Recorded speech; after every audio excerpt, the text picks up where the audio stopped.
fucking David Boyle, and I'm quitting alcohol. Well, I fucking hate comedy again. That was quick. It was a quick turnaround, but I'm back where I was about 8 days ago. Fuck comedy, fuck the crowd, fuck... I'm just going up there to make my friends laugh. What a fucking idiot. So I did a gig tonight and I fucking went up with my new system. Just go up there.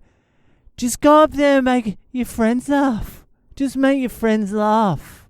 That's what you're doing. You're just going up there. You're going back to your childhood and just making your friends laugh. That's all you're doing. That's all comedy is. You're there to make a connection and just make your friends laugh. What a fucking idiot! So that's what I did again tonight, except fucking none of them were my friends. It was like I was accosting strangers. So I fucking ate it tonight. That's what's going to happen if you just go out there and try and make your friends laugh. Fucking jeez. I'll tell you what the most embarrassing part about the whole thing is. I went to lunch today with Sam Kisajukian. Comedian, artist, fucking Renaissance man, Sam Kisajukian, who actually runs the comedy night where I just go up there and just make my fucking friends laugh. And at lunch we're talking and he's like, I listened to your podcast the other day. And I was like, oh yeah, which one? And he told me which one. And then he also mentioned that he listened to the one where I talked about doing that gig last week where I'm in love with comedy again. But it didn't really register. I was eating some baba ganoush and some fucking skewers, so I wasn't really paying that much of attention. And then on the drive to the gig tonight, I was just in the car and I was like, oh yeah, Sam listened to that episode. What did I even say that episode? And then I was like, oh fuck. Because Sam was there that night. The night where I was just like, fucking jokes are dead. It's like you gotta go up there and just make your friends laugh. That's the real stuff. That's what's really happening. That's real comedy now. And so I'm fucking in the car just remembering the horse shit I was saying on that podcast last Thursday and then picturing Sam fucking listening to it. Just going, what the fuck is this cunt talking about?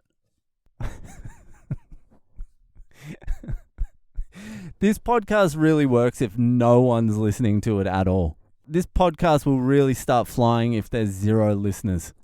So I'm in the car just horrified, just going, oh my God. Because nothing is worse than listening to a comedian that thinks they've figured out comedy. That thinks they're on a new plane of fucking comedy existence. Because I have to listen to John Doerr talk about how he's figured out comedy every fucking other day for the last 6 years. So I know how bad it is. So I was driving over to the gig tonight and that's not a good start. The horror of that was not a good start tonight. So then I went on last again. I'm like, fuck it. I'm just going to make my friends laugh. Everyone's my friend now. We're just human beings trying to make a connection. That's all we are. You're all my friends. Oh my God. And yeah, I went up there and I fucking told them fucking some bullshit story about magic and crystals and shit like that. Just riffing, just making my friends laugh. None of them were that excited about my crystals and fucking magic story. And then after that, the crowd were like, do I even want to be this guy's friend? And I'm like, please be my friend, please. So I went into jokes, which is more or less against my new my new system. And then it went even worse, which actually confirms everything I now believe in comedy, that jokes are dead. And just the robotic sound of someone telling jokes, it's just subconsciously the crowd hate it. Unless it was just me they hated, I don't know. Maybe it was just me. It was a rough night all round. It was fun though. I still prefer bombing like that than I do just going out there and trying to win the crowd over with jokes. Even though I did slide into that, but that's just fucking panic. I shouldn't have panicked.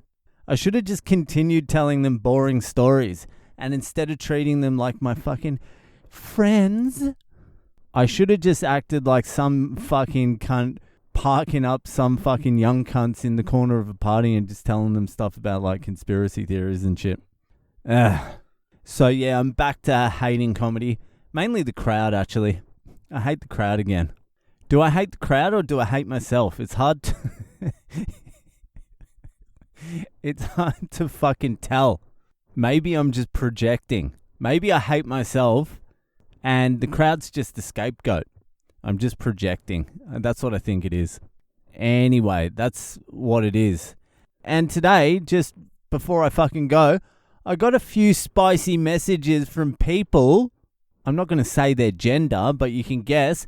But people who weren't very happy about the episode I did yesterday calling Michelle Obama, or should I say Michael Obama, a man. Look, it's not me. I always thought fucking Michelle Obama was a woman, but I'm just following the science. I can only trust the scientists who deconstructed that. If you've got broad shoulders and your ring finger is bigger than your index finger, I'm sorry. I don't care how you present. I'm going to assume you have a dick. I'm following the science. If you've got evidence that is stronger than that, I'd like to see it, thank you. Until then, I'm going to call her Michael Obama. Or should I say him? Anyway, that'll do. There's another bomb. Anyway, that'll do for tonight. If you're enjoying the podcast, give it a share around, and I will see you the fuck later.